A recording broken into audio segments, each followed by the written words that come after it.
Am I wrong for not wanting to make my friend a wedding dress for the cost of materials? So I have a degree in fashion, which some people think means I can be their personal seamstress. I'm used to this problem and I don't mind helping out, but I never work for free. My pregnant friend recently reached out to me and asked me if I could make her wedding dress and sent me a picture of the idea she had in mind. It isn't exactly a simple dress, but it's also not the most complex I've ever done either. I told her I could for sure do this for her and it would cost around 600 pounds. She was shocked at this and told me that she thought I'd do it for free and just pay for the materials. Why would she assume that? I pointed out how many hours this would take me to do and all the hand embroidery needed. Then I explained I was doing this for a quarter of the price I charge other people because she's my friend. At this point, she started to get very upset, telling me I have no idea how much stress she's under with the wedding and the fact she's pregnant and how money is tight and how this should be my wedding gift to her and how great it looked in my portfolio. I don't think I'm being unreasonable to want some money for this, but other friends are telling me it's horrible how I'm wanting to charge her for this and it's not like I'm a high-end bridal shop. So, am I being unreasonable? No, your friends suck. Storytime about how I scam my followers out of $20,000. Disclaimer, this is not my story time. I repeat, this is not my story time. I started out as an influencer on Instagram a few years ago. A few of my posts went viral and after a month I had 1 million followers. Suddenly I had so many brands reaching out to me. Some of the brands I had never heard of, so I didn't really answer back. But I did start working with some brands that I did know. The only problem was that they would only pay me about $70 to $100 per post. By the way, I had a lot of debt at the time, so only making that much was not working for me. I decided to ask for more money, but some of the brands just wouldn't pay it. So by the end of the first month, I had only made about $500. That was not enough to pay my rent, and I was not about to get a day job. I had 1 million followers on Instagram. I was a glorified influencer. So instead, I started reaching out to some of these brands that I had never heard of before. One of them was offering me $5,000 to post a link on my story for 3 days. Of course, I accepted. Part of me thought that it was a scam, but I didn't care at the time. I needed the money. After 3 days of posting the link, they paid me the $5,000. I was able to pay my rent, my car insurance, and my phone bill. But here's the thing. I started getting a bunch of DMs from my followers who were super angry. They were calling me a scammer and a bunch of other names. So I decided to do some investigating, and I found out that the whole thing was a scam. Part two of how I scammed my followers out of $20,000. Disclaimer, this is not my story time. I was sending me an Instagram. When I started seeing all the angry messages from my followers, I asked them what was wrong. One girl sent me screenshots of all the stuff that she had bought with the link that I posted. She told me that she Googled the company and that it was a scam. So I decided not to reply back to her. I wrote to the company and told them that I was getting a lot of hate messages. But of course, the company ghosted me. I saw 5 other messages and they were all basically saying the same thing. That the website was a total scam and that they had purchased stuff off of it. But here's the thing. For the first time, I had money. So I decided to just ignore it, which I know is a bad thing, but it's also their fault for not doing their research. But I did learn my lesson. After that, I Googled every single company that ever reached out to me. But here's where it gets worse. 2 weeks later, I get another $5,000 check from the same company. But I was so happy. I deposited that check really fast. So here's what I had to do. I blocked every single person who told me that the website was a scam. And then I just tried to forget about it. I also had to delete all the hate comments. And a few weeks after that, I get another $5,000 check. I had $15,000 in the bank. Part three of how I scam my followers out of $20,000. Disclaimers, is not my story time. It was sending me on Instagram. I had made $15,000 from all of the scams, but it didn't stop there. A few weeks later, I got another $5,000 check. So in total, I had $20,000. This was the most money I'd ever had in my life, and I was not about to send it back. But I was still getting a lot of hate on Instagram. I ended up blocking over 500 people. And then finally, the company reached out to me. I told them my followers were saying that they were scamming them, but the company made up some excuse saying that the shipments had been delayed and that my followers would receive all their purchases. Then they offered me another $5,000 to post a different link. And guess what? Of course I accepted. They offered me $7,000 this time. I knew very well that this was probably another scam, but I still accepted. A few days later, I posted the link, but the payment never came. I waited a few weeks before contacting the company, and they ghosted me. I wrote to them every single day, but I never got the $7,000. So guess what? I also got scammed too. It's been 2 years since that happened, and I don't feel bad about it. I now make a lot more money than $20,000, but we all start somewhere. Part of me does feel guilty for scamming everyone, so sometimes I think about possibly paying them back. And don't start trying to guess in the comments who I am. You will never guess. Or maybe you will. Whatever, I'm $20,000 richer. Bye. Storytime, my boyfriend beat up his ex-girlfriend because she tried to kill me. So it was my sophomore year in high school and I had just gotten with this guy who was fresh out of a relationship. And let me tell you a little bit about his ex-girlfriend. So before him and I even started dating, him and his ex-girlfriend were together for 2 years. And guys, this girl was fucking psychotic. Let me give you a quick example. Last year, I had a class with him and her, and the teachers assigned partners for this one project. Well, her boyfriend got paired up with this other girl, and anybody who would even talk to her boyfriend would get jumped by her and 8 of her friends. So his girlfriend starts being buddy-buddy with this girl, and his girlfriend goes, "Oh, do you want to come to the bathroom to hit my dab pen?" So the girl says, yeah, thinking that she's being all nice and shit. So they both go to the bathroom and they're gone for 25 minutes. So I asked to go to the bathroom because I want to see what's going on. So I walk into the auditorium bathroom and nobody's really around that bathroom. And this bitch is getting beat the fuck up. Like for part 2. Okay, part 2. Okay, so like I said, I walk in and this bitch is getting her shit rocked. Like, there were like 5 girls in there beating the shit out of her. All of them just look at me, so I walk out and go back to the classroom. And the one girl went to the hospital and the other girl got suspended. So back to present day. So after school that day, I get a ride with him and his friends to his house. Well, as we're all driving to his house, we realize that his ex-girlfriend's car is right behind us. And it's literally her and all of her friends. And at this point, my boyfriend's really fed up with her shit. Because she keeps following me around school, texting me saying she's gonna kill me, saying he got her pregnant, always says that he's been cheating on me with her. So my boyfriend pulls over the car, and at this point, I think it's a trap. I'm like, oh shit, he's gonna let me get beat the fuck up. Well, he tells me to stay in the car. He gets out and walks over to her driver's door and tells her to get out of the car. So her and all her friends get out, and one of her friends starts punching him. While he's distracted with that, his ex runs over to the car, opens the door, and pulls out a fucking knife. Like for part 3.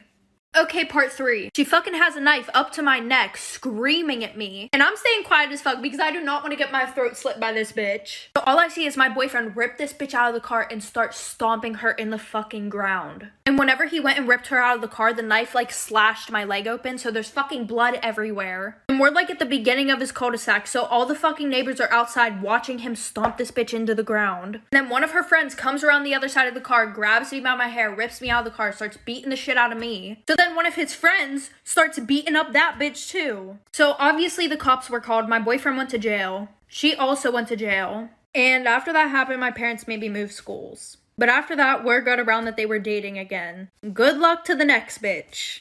Am I wrong for refusing to pay my sister's bill and giving her information to the restaurant after she ditched me? This happened last night. My sister and her boyfriend recently moved to a town next to mine. I was excited as we'll be able to see more of each other now. Nearby, there's a downtown center that has a lot of shopping, restaurants, galleries, etc. There is one upscale restaurant that both my husband and I love. A dinner for 2 will run you about $200 to $250, so it's not a place we frequently go to. My sister called me last week and invited us out to dinner with them at the restaurant last night. I reminded her it was an upscale place and to take a look at the menu beforehand because they are pricey and we can go somewhere else, tons of other great places to choose from. She said they still wanted to go. We hadn't been there in a while, so we accepted. Dinner was great. At the end of the meal, my sister excuses herself to the bathroom, and when she doesn't come back relatively soon, her boyfriend goes to find her. After a while, neither of them comes back. We go to check for them and they are gone. I call and text her and she texts me back saying that they've left, but thanks for dinner. It was just as amazing as you said it would be. I asked her what she meant, but no response. I texted again asking if she really just stuck us with the bill and no response. I then texted that I never agreed to pay for them and that she had 30 minutes to come back to the restaurant, or I'll give the restaurant all her information and they will likely involve the police. No response. At the 30-minute mark, I called and texted and got no response. So I stayed true to my word. I paid for mine and my husband's portion and gave all her information to the manager for their portion and then left. The next day, she called me back upset that she's been getting calls from the restaurant asking her to come pay or they'll contact the police. No shit, Sherlock. I said I'm not surprised since she skipped out on her bill. She said she thought I was paying the tab since I paid for our dinners in the past. I have paid for her and me only, and dinners where the total tab was $60 max. I said this was obviously different than all the other times we met for dinner. This was all 4 of us and at an upscale restaurant, and I was not paying the $450 tab and she had to cover her portion. I reminded her that she invited us out and chose the restaurant. I specifically asked if she wanted to go somewhere else, but she is the one who insisted on going to this restaurant. She then said she thought I just paid, but when I asked the waiter for separate checks, she realized I wasn't and left for the bathroom planning to ditch. I said that since the restaurant hadn't contacted the police yet, all she had to do was go in and pay and it would be settled. She didn't want to do that because it would be too embarrassing and asked me to cover it. I again said no. Soon. So no more lame excuses for sus boys. Anyways, so finally after asking him a bunch of times to hang out, we finally made plans to meet up for dinner. He gave me the address to the place and it was like 20 minutes from where I lived. And he told me that he was going to be wearing a baseball cap and I told him that I was going to be wearing a white shirt and green jeans. So I took an Uber and got there at like 6 o'clock. But when I got in there, I didn't see anybody with a baseball cap on. While I'm looking around, all of a sudden somebody I'm texting my friend that I just got fucking catfished. And while I was going in and out of my purse, I dropped my phone on the floor. And I know you're probably thinking, oh, why the hell is she telling us that part about the phone? Well, because I'm pretty sure that he put something in my drink. No, like he 100% put something in my fucking drink. So I hurry up and eat my food and drink my drink because I just wanted to get the hell out of there. And my drink tasted totally fine, like there was no bitterness or anything. So while he was getting the check, I went to the bathroom to call my friend. And as soon as I get into the bathroom, I start feeling so off. And no, it was not my anxiety from sus Chris. I also felt like I was going to throw up. And my friend wasn't picking up at all. So I tried sharing my location with her, which I usually never do, like for part 3. Part 3 of how I got catfished and almost kidnapped. So like I said, I shared my location with her, but it took me forever because I had no control over my body whatsoever. And I was throwing up uncontrollably. So she immediately knew that something was wrong because I wouldn't just randomly share my location with her. So that's when I blacked out, and I really only remember a few things that happened after that. Like, I remember being out in the parking lot and him walking me to a car, which I thought was my Uber. So I remember waking up in the car and looking at the dashboard and it being 9 o'clock at night. So I start to wake up a little bit and I realize that I'm in somebody else's car and I can't find my phone anywhere. I'm pretty sure I blacked out again after that because the last thing I remember is a police officer standing over me and shining a flashlight in my face. So apparently there's security footage of him pulling off into a gas station and putting me in the trunk, and he was able to make it all the way to South Carolina from West Virginia. So my best friend shared my location with authorities. I want to spread awareness that things like this actually do happen. If a picture's worth 1,000 words, a video's worth 1,000,000. So click the link in my bio for a safer option of online dating. Love you guys.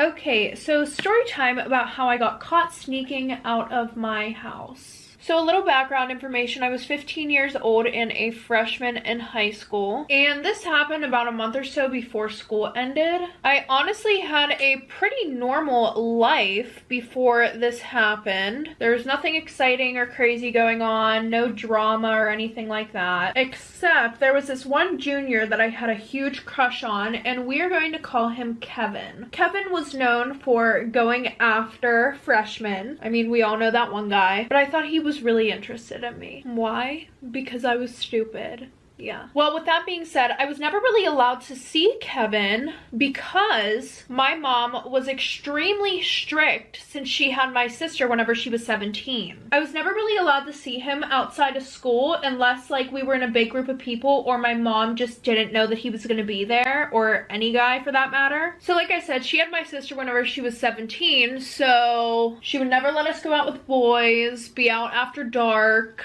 She was just super protective. Like, we weren't even allowed to sleep over at our friends for a whole weekend. We were only allowed to sleep over one day out of the week at a friend's house. I felt like I was living in a prison, which I pretty much was, but you know. On the other hand, my dad didn't really care what my sister and I did as long as we weren't like, you know, doing meth on the curb. He didn't care, but he would always agree with my mom because, as he always says, happy wife, happy life. So whatever my mom said kind of, you know, was the overall decision. The worst part was I wasn't even the one that my mom needed to be worried about. My older sister was way worse than I was. And she didn't even care whenever she would get in trouble. So it was like, I don't know, maybe they just didn't want me to be like her. Well, with that being said, Kevin invited me to a party that he was throwing. And of course I knew that I could not tell my mom, or else I would probably be grounded for even asking her if I could go to a freaking party. So what did I decide to do? I decided that for the first time in my pubescent life, I would be a little bit rebellious and sneak out to go to this party. So I invite my friend Anna over and I tell her about the whole plan. And the plan was I was going to sneak out of my house whenever my parents were asleep. That's kind of like the most classic thing you could do when you're sneaking out. I may or may not have looked up a few YouTube videos on how to sneak out, but you know. Anyway, so my bedroom was right above the garage roof, so I decided that I would climb out my window, jump onto the roof, and then jump down, and we would run over to an Uber that was parked at my neighbor's house, because sadly I could not drive. The plan was honestly just like perfect. So Wednesday, I decided that I need to find something to wear because the party was on Friday. I really never been to a high school party before, but I also wanted to make sure that this outfit would be hot enough to get the attention of Kevin. Well, eventually I find something that I think will work, but of course, as I am trying it on, who barges in my room without knocking? My mother. I literally had no privacy in that house and it was ridiculous. And I literally don't have a top on, no bra or anything. I'm trying on this mini skirt. Anyways, so she comes in my room and she gives me this like stank look. And she was like, where do you think you're going in that skirt? And then she says, better yet, who are you trying to let in that skirt? And I was like, what the fuck? First of all,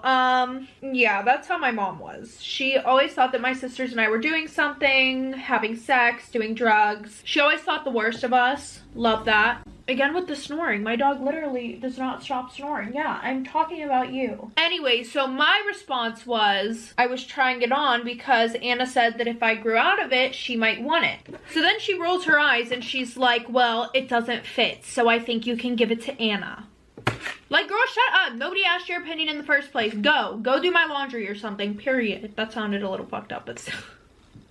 So at that point, I start second guessing my whole entire plan. Like, one time my older sister got caught smoking pot and my mom put her in some weird summer camp for kids with behavioral issues. Like, what the fuck? She also sold my sister's car and got her a bus pass. So I'm not gonna lie, I was definitely nervous. I had to do my eyeliner off camera because I knew it was gonna be a fail if I did it on camera. So anyways, back to the story. So Friday night comes around. I'm super excited, texting Kevin. He's texting me about how excited he is. Anna got a ride to my house after school, and we spent most of the day doing random shit. Like, we went swimming for a little bit, we watched a few movies, and Anna had went to a few parties before this, but her parents were kind of strict like mine. She just had the balls to sneak out 24/7 and everything like that. So yeah. Then at 10:30, we decided to finally get ready for this party. We did our makeup, got dressed, but we had pajamas on over our party outfits just because in case my mom barged in like she usually does, we would be prepared.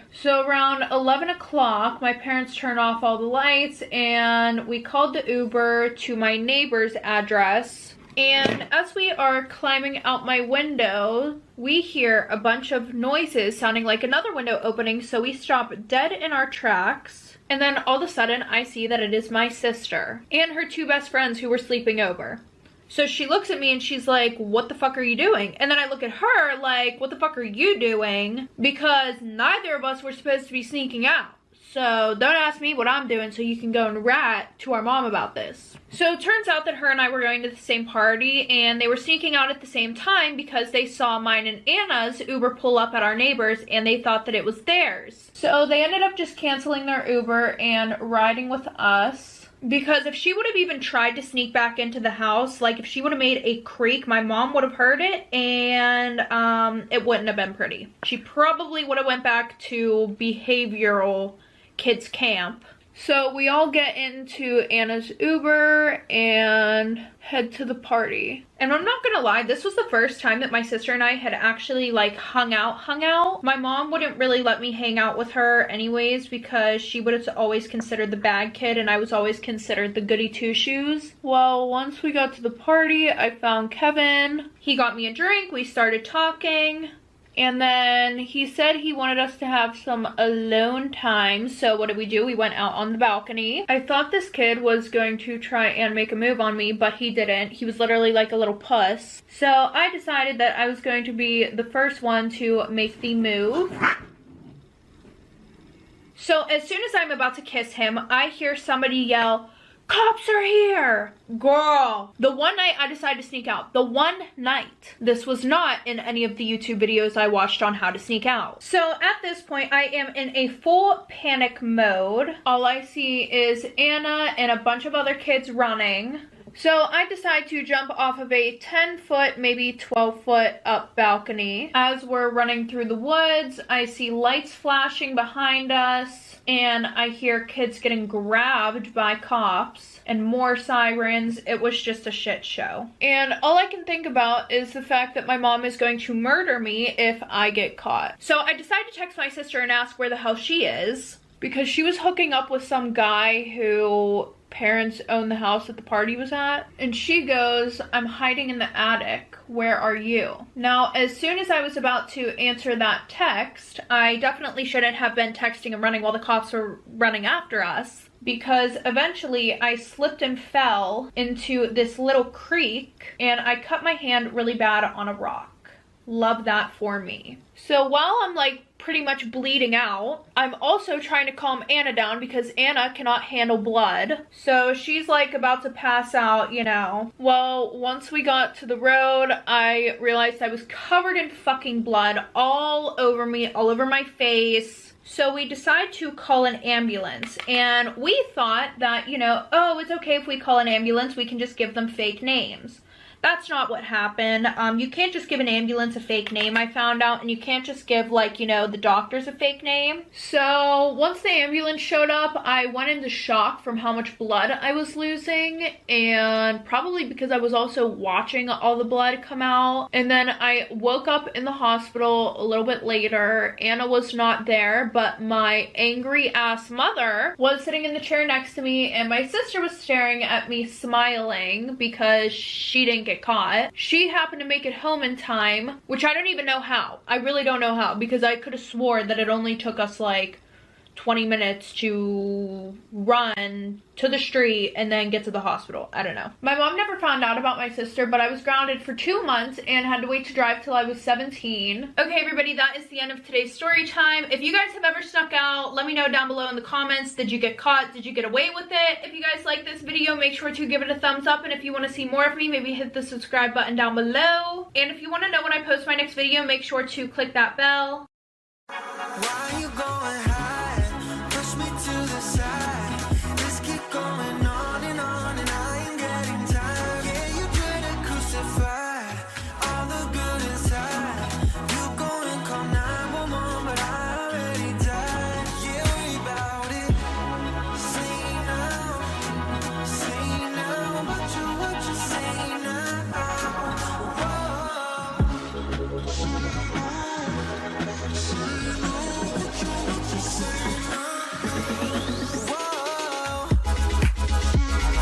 I'm used to say goodbye, nothing new to me.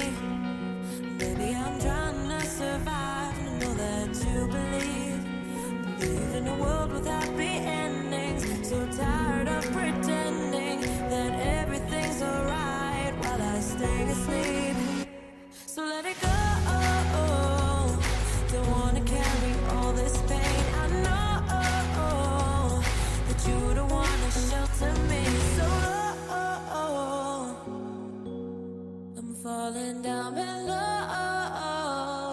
Storytime about how my fiance cheated on me with my niece who's 18 years old. Disclaimers is not my storytime, I sent me on Instagram. My fiance and I have been together a total of 3 years. We got engaged exactly 1 year ago. When we first met, he was totally obsessed with me. He begged me to go out on dates with him, but I never said yes. We met through friends, and my friends ended up giving him my address. So this man would send me gifts every single week. Started out with flowers, then he would send me champagne, then he started sending me designer bags. When I told my parents all of this, they were really impressed by his wealth. And ultimately, they convinced me to call him and thank him for the gifts. And when I did that, he begged me to go on a date with him. I was scared of being impolite, so I said yes. But looking back, I should have listened to my instinct and not gone on the date. We went on a total of 3 dates. And after that, he started talking about marriage. I told him it was way too soon and that I didn't even know if I had feelings for him. But of course, he insisted for months. My parents really pressured me into saying yes to being his girlfriend, so I did. After 6 months, I was finally starting to feel something for him. Here are a few reasons why I never really liked him. He was rude to all of the waiters and servers at restaurants. He talked bad about his mom and his friends to me all the time. And he would constantly talk down to other women. But like I said, finally, I was starting to like him a little bit. He asked me to marry him and everything was fine, up until he met my 17-year-old niece. He started buying her designer bags and cell phones. Part 2 is up. Part 2 of how my fiance cheated on me with my niece. Disclaimer, it's not my story time. I was sending me on Instagram. When my fiance first met my niece, he would compliment her so much about her looks. He told her in front of my entire family that she was so beautiful and womanly for being so young. This made my family and I really uncomfortable. But my niece was super flattered. And before I knew it, he was buying her gifts. He went behind my back and bought her the latest iPhone. And then he gifted it to her at our next family event. My sister, who is my niece's mom, said no. She didn't want to accept the gift, but my niece begged her. The following weekend was my niece's birthday. That day, he gave her a Gucci purse. Once again, my sister said she couldn't accept that, but my fiance insisted. That's when he told me and my sister that he always wanted a daughter like my niece, and that he was so proud of her for doing so well in school. Obviously, he was lying. After my niece's birthday, I told my fiance to stop buying her gifts. I told him that it was incredibly inappropriate and that he needed to take them back. That's when he told me that he could do whatever he wanted and he didn't need my permission to give my niece gifts. By this point, I was falling out of love with him. This is when he started inviting my niece over to our house for dinners. He would cook lavish meals for my niece and I. This is also when he started taking her to the mall for shopping trips. And the only reason I found out was because I tracked his phone. Part 3 is up.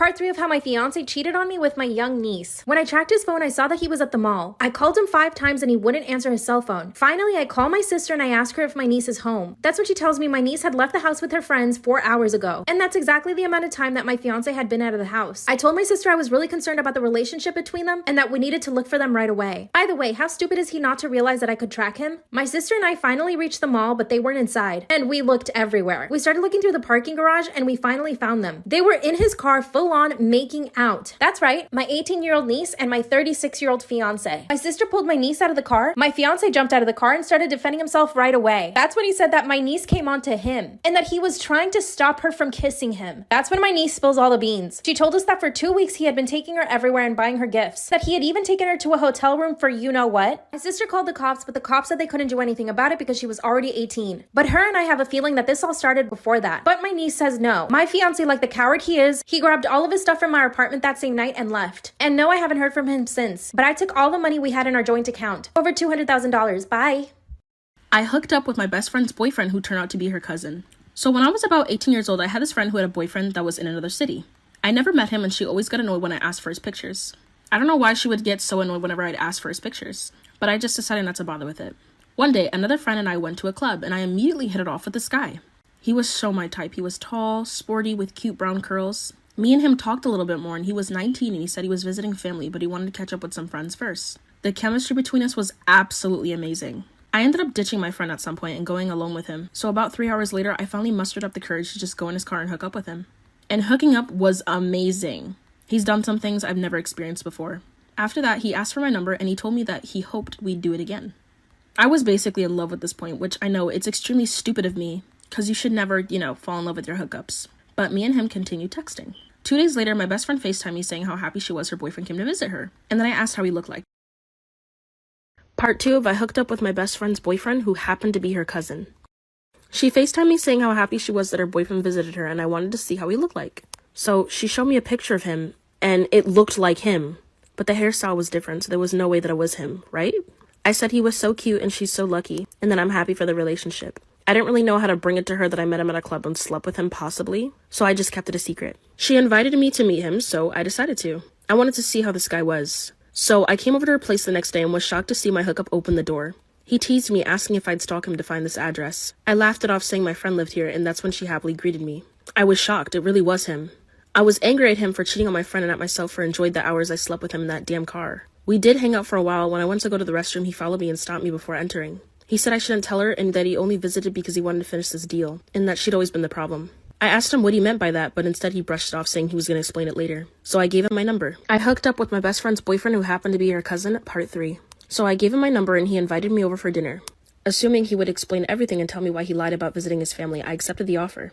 At the dinner date, he tried being casual, but I told him to cut the BS and explain. So he did. He began telling me that this all started when they were 14 because she had a crush on him. He knew it was wrong but accepted being in a fake relationship with him because he cared about his cousin. At first it was just pictures, but then she asked for more, like kisses, going on dates, and intimate stuff. He knew it went too far and wanted to stop it, but she told him she would blame him for everything and tell his parents. Only at that moment he was ready to break things off and he'd done it before the dinner. I didn't know what to say since he was making very serious claims.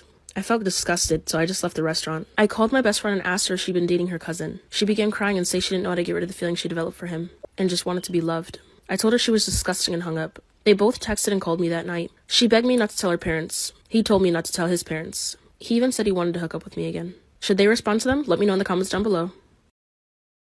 Am I wrong for ruining my sister-in-law's gender reveal? So I, 31 male, have 3 beautiful daughters, 7, 5, and 2, which for some reason people in my life think I'm not completely happy with. If I had $1 for every time I heard, I bet you wish you had a son, or are you ever going to try again for a boy, I'd be a millionaire. Look, if my wife got pregnant again and had a boy, my reaction would be the same as the other 3. In my opinion, as long as your child is healthy, who honestly cares?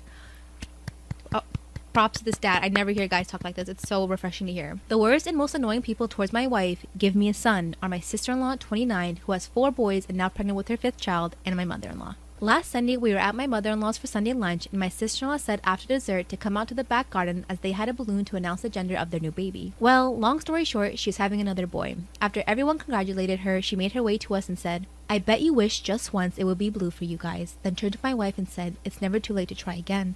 It royally pissed me off because my oldest was in earshot. I turned to her and said, well, actually, Alice, I wouldn't give one of my daughters dirty socks for what boys wear in Europe, and the fact that you base your love on your child's gender says a lot about you as a mother. I don't need a son, so I suggest you take your advice and stick it. She stuttered for a second and then burst into tears, saying I was putting her and her kids down. The mood was ruined, and after that we left. Since then, my in-laws said she deserves an apology, and it's been a long-running joke, so I shouldn't have driven my sister-in-law to tears. Wait, what is it called? Can't take what you... Eat what you dish? Can't take what you dish? I can't remember the saying. Am I wrong for asking my sister to get over the fact that I proposed to my girlfriend at her wedding? My sister got married 5 years ago. Her husband's parents were quite rich and they paid for a destination wedding for 5 days. They even paid for the flights and the stay for all the immediate family members. Back then, that was hugely romantic and it felt like a fairy tale. Although we are doing much better financially now, back then I was sure I would never be able to do something like this. I didn't even plan to do this, but I was caught up in the moment and asked my girlfriend to marry me. She said yes, but we did not say anything to anyone. I did not want to step on any toes. A few months later, I bought an engagement ring and we told everyone that I had proposed after a romantic meal at home, and that was that. A few months ago, we went on vacation to the same place my sister got married. My sister, her husband, her 2 kids, me, and my wife. We were getting drunk, having fun, when my wife told them that I had proposed to her outside this very restaurant all those years ago. My sister was pissed and she stormed out. My brother-in-law also feels that it was cheap of me to use his parents' money for a proposal. That's not... What? Cheap of him? You used your parents' money. What the fuck's the difference? It's been weeks and my sister is still cold towards us. I said it happened years ago and to just let it go. She said that she is hurt and that was supposed to be her fabulous wedding. She says that the place and time is memorable to us as a place we agreed to get married and that it will never be remembered as a place she got married. She was very mad that I hurt her feelings and now I'm just asking her to let it go. It happened years ago. We never told anyone. Is this as big as a deal as everyone is making it out to be? Am I wrong for proposing all those years ago? Oh my gosh. The entitlement. Like, what is wrong with you? No one knew. Well, who cares? Why?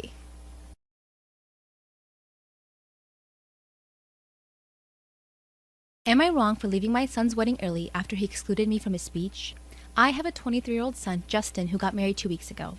I wasn't physically involved in Justin's childhood because his mom and I got separated and I had to travel a lot for work, so his stepdad was more available than I was. During his teenage years, Justin started having fights with me, saying stuff like I prioritize work over him and that I'm a Disney parent but was never there for the hard times even though I provided for him financially. But he claimed that it's only because the law made me, which isn't true at all, and I strongly believe his stepdad was feeding lies into him. In the past 3 years, Justin started coming around and I met his then girlfriend, now wife. When I heard that they were getting married, I decided to offer paying for the venue and Justin seemed very appreciative of it. My wife and I attended the wedding and all went well, except when Justin started giving a speech. He kept talking about his mom and stepdad and nowhere did he mention me, not even with a single word of recognition. I was hurt and devastated. I couldn't help but feel this way. I tried acting normal and kept my composure, but I felt so heavy I decided to leave the wedding early. Justin called asking why I left so early. I said I felt sick, but he kept pushing until I told him that I got upset that he didn't mention me or recognize me in his speech. He said that I was being ridiculous to get upset over that. I asked him to respect how I felt, but he argued he wasn't going to lie to make me happy.